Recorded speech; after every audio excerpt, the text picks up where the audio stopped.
From this quiet place that we recognize that there is indeed a power in the universe, one magnificent power, all intelligence, all law, and that power is present at every moment in time. It is present at every point in space. So that power is within each and every one of us. And as we gather today for the purpose of celebrating life itself, we know that that power is within this celebration. That power is with us today. And so we just give thanks. And now we sit back and we enjoy our time together. And so it is. And so it is. We are an interfaith gathering, a spiritual community that honors all teachings and all spiritual teachers. We begin this ceremony celebrating the oneness of life, which acknowledges that all people and all faiths come from the one universal presence, which we call Spirit. Our candle lighter this morning is Ann Tompkins.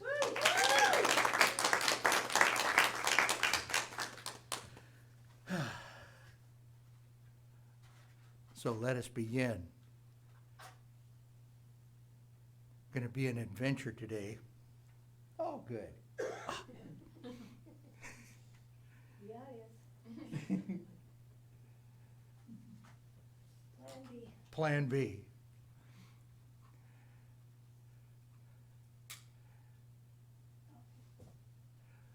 Okay, let's begin. The Tao, honoring the universal path of harmony and equilibrium, the natural way. Shamanic traditions, honoring the beliefs and practices of all indigenous peoples, the way of pristine spirituality. Hinduism, honoring the path of knowledge, action, and devotion. Judaism, honoring the ethical path of living by sacred law. Buddhism, honoring the Four Noble Truths and the path of compassion. Christianity, honoring the Christ consciousness as the path of love. Islam, honoring the path of submission to the will of God as the highest calling. New Thought, honoring the metaphysical path of mental healing through the practice of universal spiritual principles. Our last candle is the healing candle of love. And we invite you in the stillness of your own mind to bring to awareness the names of anyone you wish to be included in this healing flame of love and light.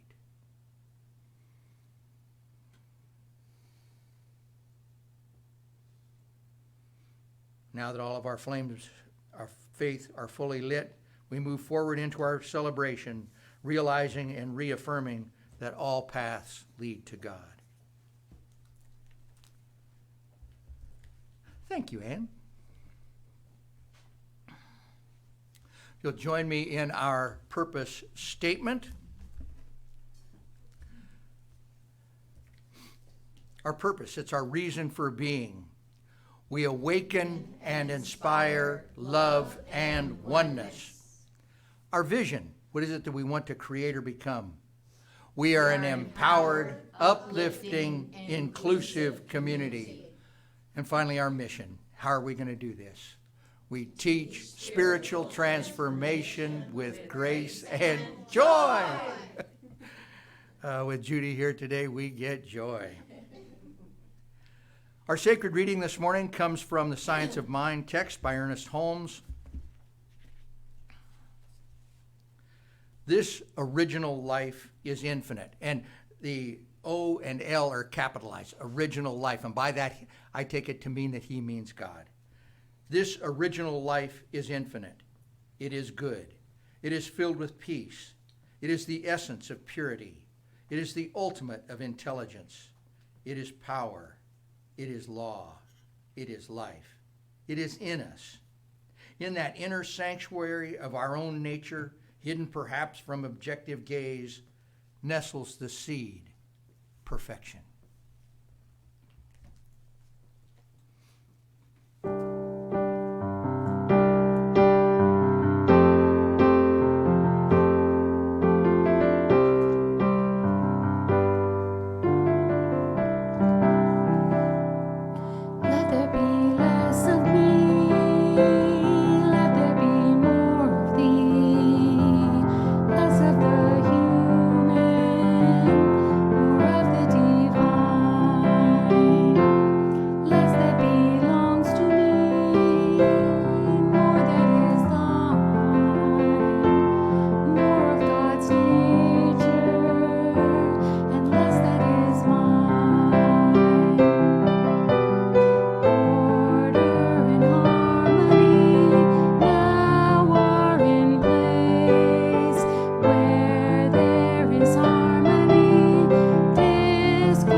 Good morning.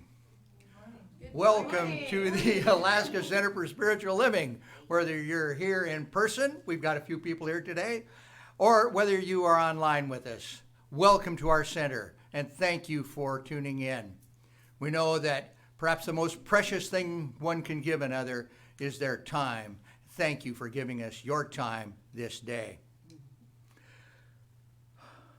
We embrace certain spiritual practices at this center, and we teach these and we practice these, but perhaps none greater than the power of prayer. We absolutely believe in the power of prayer, and as the minister here, I get to see it every day.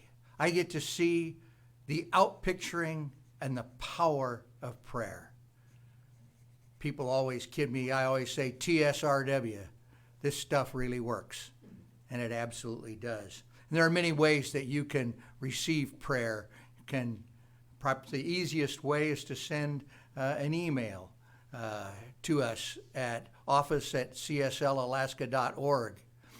Another way is to go to our website, CSL Alaska, and on there is a place for prayer. And when we get those, Reverend Linda monitors those and fires them back out all hours of the day and night. And we have a team of 17 now licensed practitioners that will jump right on it and join you in knowing a higher truth. For announcements today, we only have really one, and that is that we are in the process of coming back together. We're trying to figure this out so that we have everyone protected as best as possible and still being as welcoming and inviting and welcoming to all people, whether you've been vaccinated or not, or whether you wear a mask or not, or anything else. We want you to know that you're welcome here, no matter what. And we will have certain things put out. We've been expanding. We've got the chairs back in the room now, or at least about half, wouldn't you say, Linda? I think about half of the chairs we have back in. So we still have some good spacing. People are able to space if they so desire. And we've got room for quite a few more. Tomorrow night, we'll have a Leadership Council meeting. And at that Leadership Council meeting, we're going to decide and define how it is we're going to come back. But right now, my preference, what I am going to argue for tomorrow night, is that we invite everyone back to join us on June the 6th, Sunday, June 6th.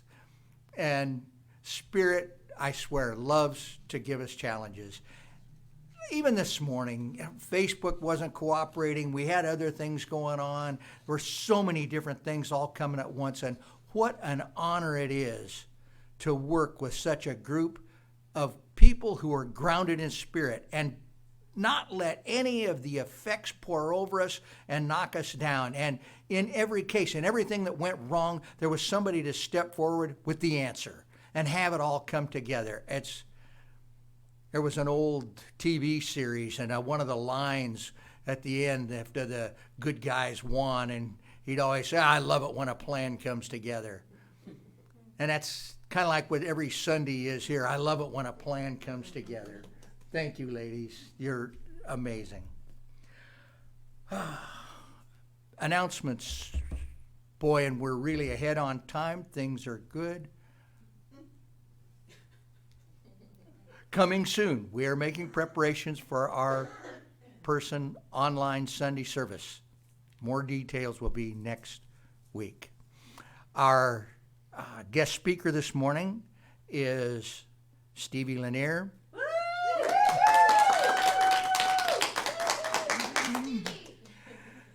She's one of our new practitioners, but I'll tell you, going through class with Stevie and Bob and Judy and Zoe for 2.5 years was an absolute honor. And I am so glad that you will be able to experience Stevie this very morning. Our special music is next. It's Step Outside. That sounds like an invitation to fisticuffs. I'm not too sure. I hope it's not that. So special music, Step Outside.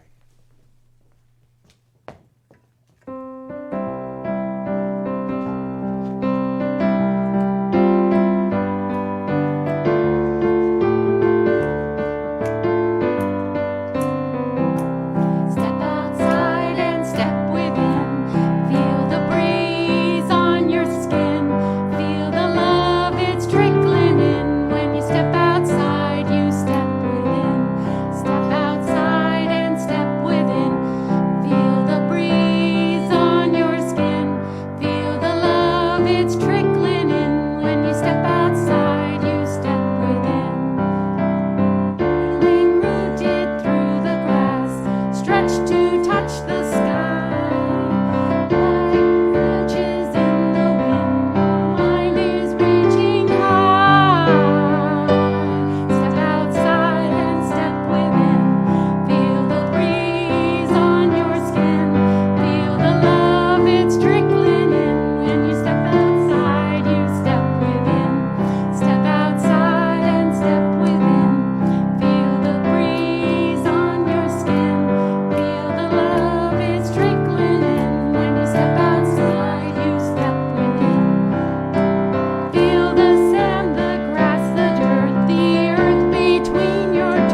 Mic check 1 2 1 2 for the people out there. Something I noticed at a young age was that I was surrounded by brilliant women who had amazing green thumbs. I never necessarily took this on myself, but it's something I noticed. My grandmother, she had at least 4 different gardens on her property, and she solo maintained all of them. Granted, there was 5 grandchildren, so I guess I can't say solo. We were pulled into the garden many, many a times, and I loved and hated it. I hated bugs, so for me it was a struggle. But one thing I realized about my grandma, and I always noticed, was she was always so happy and always so at peace. And the 2 things that I remember her doing more than anything else, spending time with her animals and tending to her garden. My friend's mom, her name is Brenda, she was like a second mom to me, and same thing. She had 2 gardens in the front of her house, and she was always spending time in her garden. One of the happiest and healthiest women that I know. And so, yeah, from a young age, I already kind of had this seed planted that eventually I knew what I was going to be doing, and it was going to be gardening. Well, about 2 summers ago, I was at my friend's mom's house. I want to say my friend's house, but we're older and we've moved out, so it's her mom's house. And yeah, I was there with my friend Sarah, and so we are spending a lot of time in the garden. They've got like a fire pit in that area too, and that's where we typically lounge when it's nice enough outside. And you know, she's got her areas where she's got her concrete kind of built up to keep the critters out, and she's got the area with the actual greenhouse because moose tend to think that these gardens are for them. And so, yeah, it was really nice to be able to spend that time. And at one point throughout the evening, I ventured off and I was talking to Brenda's husband. And we were near the side of the house, kind of towards the back. There was no garden area over there. We're mid-conversation, and I'm focused, I'm listening, it's intense, and I squirrel, like out of nowhere. I'm looking at the side of the house, and there's this lily, 1 lily, no other lilies, no garden, no other plants, and it almost looks like it's growing from the house. I was so confused, and I'm just like, okay, I hate to cut you off, but what's up with that over there? And he just starts laughing. He's like, you're gonna have to go ask Brenda about that. So of course I do. And she just lights up when I ask her what's up with that random lily in the corner. And of course I love lilies, as you can see. And she goes, oh, that guy. She starts her story by saying, 12 years ago, and so I was already intrigued. 12 years ago, somebody gave her some lily seeds, and she didn't really have room in her actual gardens at the time, didn't feel like rearranging things, so she literally said that she threw the seeds out of the window from inside the house, and they just fell on the ground, and she was gonna let them do what they do. I mean, that's kind of how seeds work sometimes, right? So she said for the next 2 summers, she continuously checked to see if the lilies were growing, and nothing happened. And so she found herself just going back. She didn't do anything in the soil. She didn't tend to the work. She just saw if maybe with the rain and the sunshine, things would grow. And after 2 years, she's like, okay, well, what can I expect? I didn't really do my part, so nothing grew. Well, 10 years later, she notices a lily in that spot. That same lily that I ended up noticing that afternoon. How? When she completely forgot about it, stopped thinking about it, stopped checking for it every day, and boom, she had her lily. Well, good morning. I've got 3 main points today as far as our talk, which is seeds well planted. One of the main points today is we get to choose our seeds. Some of them may be inherent in our garden, but we get to choose just like we choose our thoughts, our beliefs, spiritual principles within our lives. My second point is the soil requires maintenance. It does. We have to do our part. We say that we have to treat and do what? Move our feet. Cute, thank you. Yes, that part. And then lastly, we need to honor our harvest. And so, when I think about different terrain, if you think about somewhere tropical versus somewhere like Alaska, you're not going to find the same native plants. You may find some that are similar, but based on the environment, the terrain, the soil, and wherever you are across the world, you're going to have different things that you might consider native to that environment. So when I think about seeds and when I think about us having our own individual gardens of life, I think it's important to recognize that yes, we can choose seeds, but you may have noticed there's some plants in your garden that you didn't put there. And I feel like based on what we learn from our parents, from our loved ones, race consciousness, I think it's important to recognize that there may be native seeds in your garden that you want to address, that you might leave there and continue to water, that you might decide does not serve you, that you want to pluck from your garden. And beyond that, you can go to the store, go to God, look within, and choose your own set of seeds. Whether you're focusing on planting vegetables, fruits.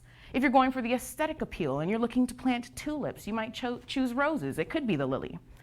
We get to choose. And so when I think about supporting what the earth is already meant to do, the more we can choose seeds that are aligned with natural law, seeds that align with spiritual principles, the easier they're going to grow.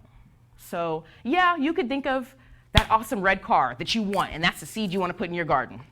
Now, I'm not going to say it's not going to work, but what I will say is if you're going to plant a tree versus if you're planting a rose, you're going to expect to take more time before that tree comes to full sprout. So when you're choosing your seeds, choose wisely. Choose what resonates. You have that choice. We all have that choice.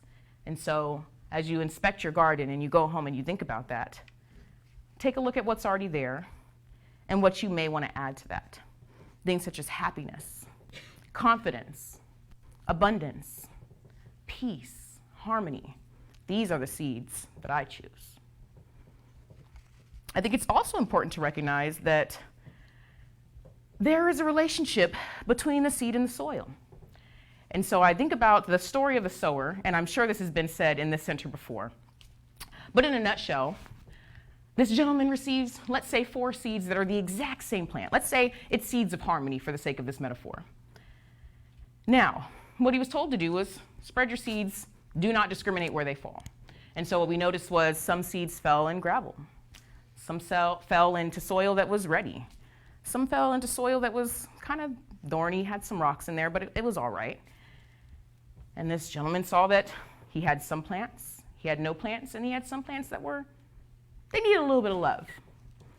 Well, when I consider the relationship between our seeds and our soil, it could apply to different areas of your life. So let's, again, go back to harmony. I want to plant a seed of harmony in my life. Well, let's say that if I'm looking at my full garden, the right side of my garden is my intimate relationships. The middle portion of my garden may represent my work relationships. And let's say the left side represents my platonic personal relationships. Well, depending on how my soil is in each section, I may easily be able to see myself having harmony within my work section because the soil is ample and plentiful in that area. So as I'm planting these seeds of harmony in work, I get along with everybody at work. Cool, no problem. But when I plant those same seeds of harmony in my intimate life, for some reason, I'm still not seeing harmony. And so I think a lot of times we get confused because it's the same seed. Why am I seeing it in this part and not that part? What does your soil look like? And so, my second point, our soil needs maintenance. Now, I don't know any person with a green thumb that is able to throw their seeds out and just have all the best harvest in the world. I don't know anybody that's got that great of luck, and if you do, introduce me to them, because maybe they've got something I need to learn. Typically, you need tools, and you need to get your hands dirty. That's just the truth. That's what it's going to come down to. And so, when I think about the soil, identify those tools. Sometimes you might need shears. It may be gloves. You might need a rake. You might need a wheelbarrow.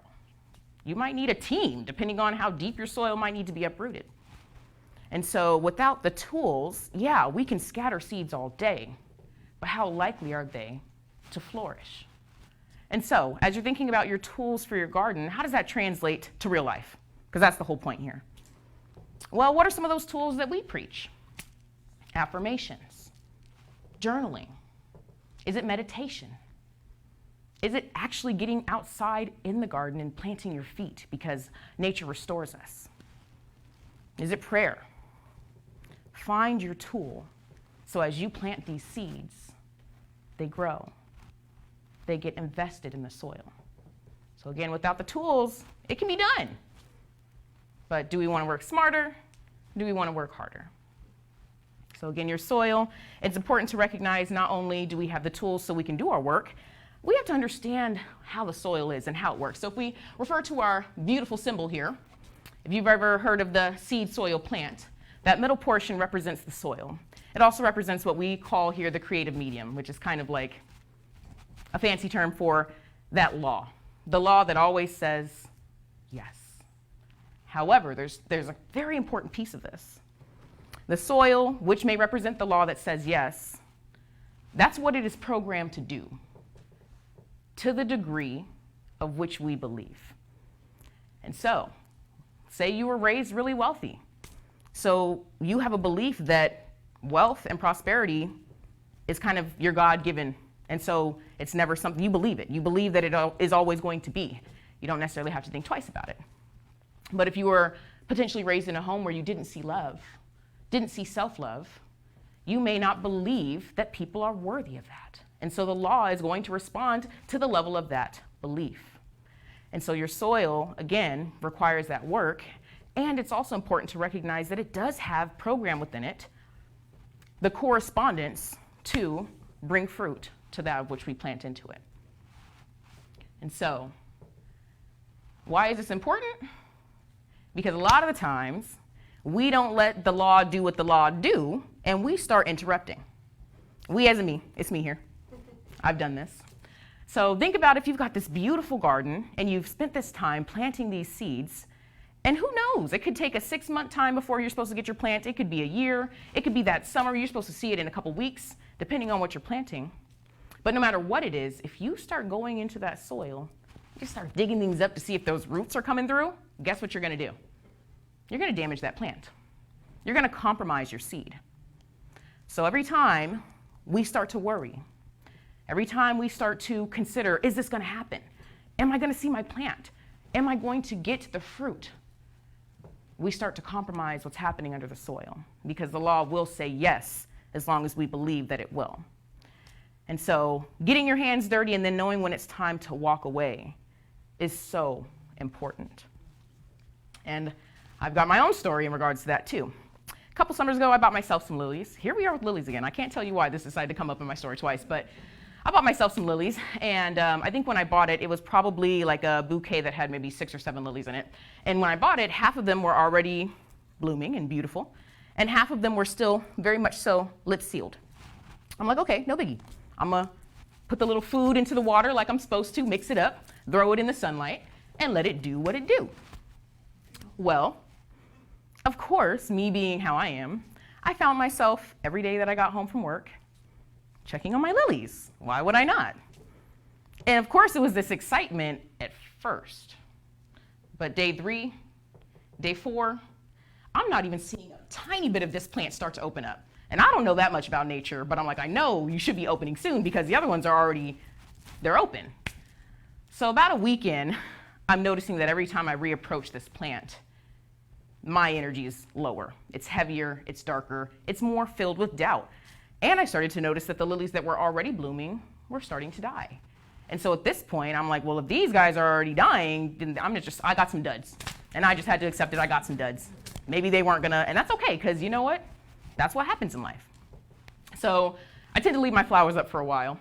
So I just kind of forgot about them. And one day, about 2 weeks after that, I kid you not, I come home and I do a double take and I go to my vase, and all of the first lilies were completely dead, leaves were falling, petals were falling, and all of the other 4 lilies were at full bloom. How? Oh, I got out the way. I stopped digging into that soil. And so, once again, how much do you trust the law to say yes? So my final portion of this today is we need to honor our harvest, and this kind of speaks to this. As soon as we get ready to harvest, we get our baskets ready and we're going to pick our berries or whatever it is, pull our flowers. If we don't see what we anticipated and we go to this dark place, just like in life, if we're trying to create prosperity for ourselves and it's not happening right away and we start to give up or lose hope, then we set ourselves back. And so what I mean by honoring your harvest is being able to practice non-judgment. And I know it's way easier said than done. But it's being able to look at your garden and ask yourself, what is it showing you? Do you see that there's maybe a quadrant of your garden that is in full bloom, where you might need to expand because you planted these seeds and they are very well planted, and now you've got more abundance than you could ever imagine?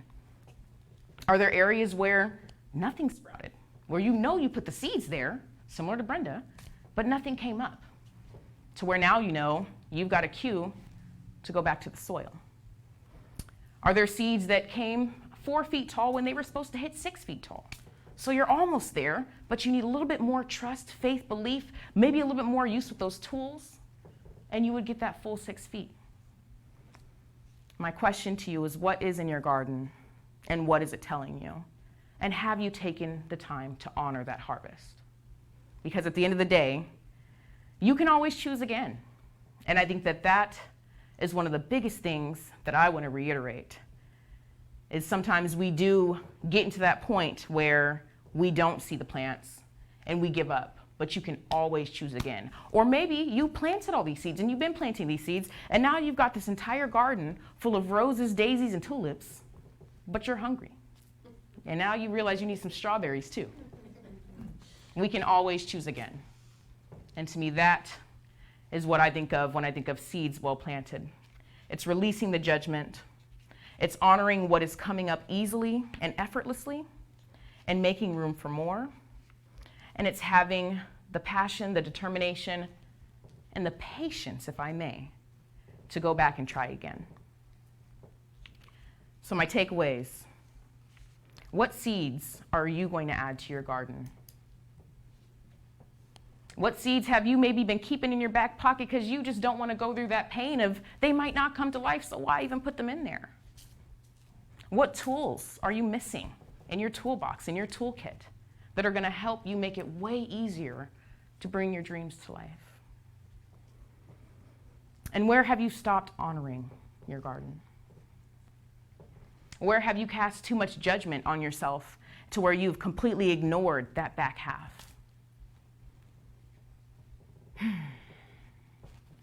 And do you trust that when you are aligned with that higher calling, that your seeds are well planted? Well, I'm going to invite all of my colleagues to join me as we tap into that power, as we tap into that energy of God, that Father, Mother God, knowing that there is this power of creation, this life force that is beyond us, bigger than us, and yet it is the heartbeat beyond all living things. Breathing and not breathing, it all ties back to that one infinite source, that grand intelligence, that joy planted within all things. And so as I think about this infinite presence, what I recognize is it is me. It is the seed that has created my very being, and therefore, if it's true for me, it must be true for every living soul on this planet. That ability to step into divine harmony, that ability to grow, that ability to bring into fruition that of which we intend is our birthright. Because all that God is, we are. And so I know at this time, for anybody that may be experiencing relationship issues, that there truly is an inner, innate harmony that we can tap into. Just as the planets in the solar system rotate around each other without colliding, that perfect harmony is the same harmony that allows us to co-create relationships in our life. For people who may be experiencing lack and limitation, I know that that infinite abundance is already producing more if we can just say yes. I know that there's a law of circulation present within all of our interactions, and the more that we give, the more that we receive. And I know that we are able to look beyond all limitations, all appearances, and know that our seeds are well planted. And so I just take this moment to give thanks in advance for my blessings to come, knowing that those seeds are so deeply within that soil has been tended to. I just can let go. I can step aside, tapping into that gratitude, releasing all worry and doubt, and just saying, thank you. And so I release this into that perfect law, knowing it is already perfect, whole, and complete. And I let it be. And so it is. And so it is. Namaste.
you, ladies.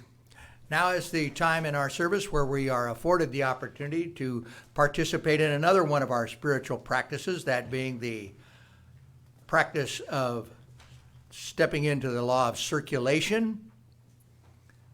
This is where we pass the baskets. First, I want to recognize some of the people that are joining us online today. Lyndon Marion, Cindy, Judith Mack, Deidre, Nanetta, Sharonda Leniear. That must be Grandma. No, that's my aunt. Or Aunt.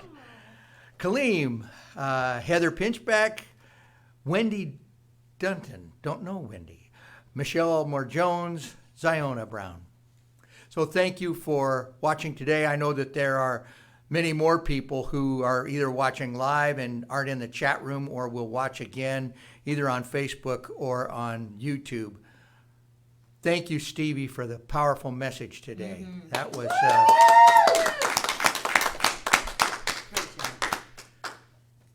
think we might be seeing more of you. I certainly hope so. So, our offering. If you join me in our affirmation. Divine love through me blesses and multiplies all that I have, all that I give, and all that I receive. And here, Thank you, God. and so it is. And here comes my COVID-safe basket on a 10-foot pole. Affirmation is, spiritual alignment puts my manifestation into motion. And so it is. And so it is.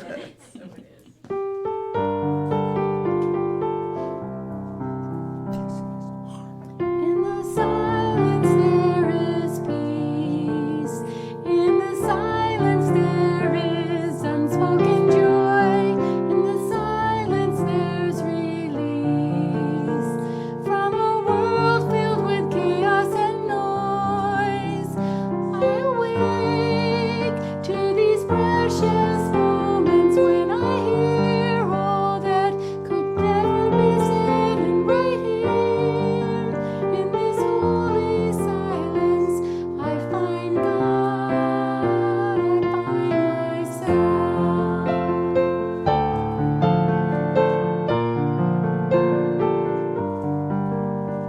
In the silence there is peace.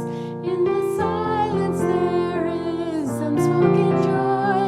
In the silence there's release from a world filled with chaos and noise. I awake to these precious moments when I hear all that could never be said, and right here in this holy silence I find God. I find God. I find God. I find myself.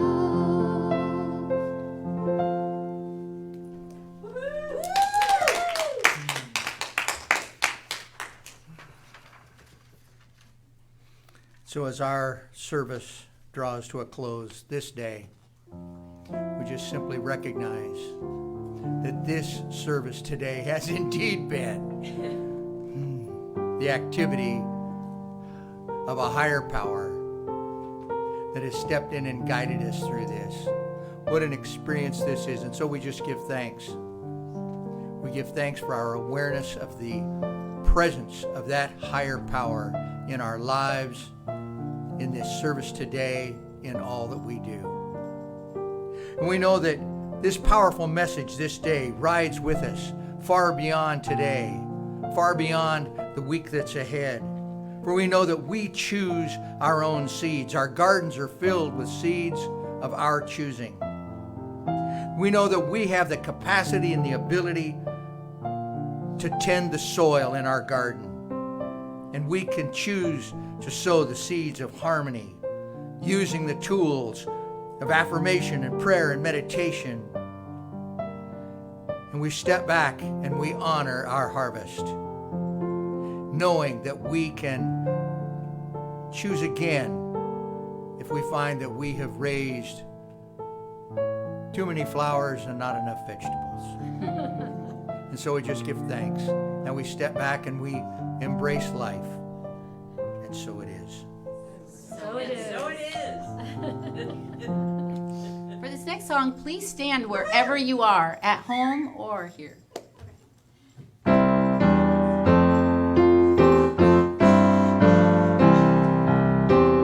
I shine, feet dance, heart sing, when given a chance, spirit loves to dance, spirit loves to dance, spirit loves to dance, spirit loves to dance, spirit loves to dance, spirit loves to dance. Spirit loves to dance. Spirit loves to dance. Our affirmation today, I choose good seeds. I choose good seeds. I take care of my soil. I take care of my soil. I honor my garden. I honor my garden. And I choose again when I need to. And I choose again when I need to. And so it is. And so it is.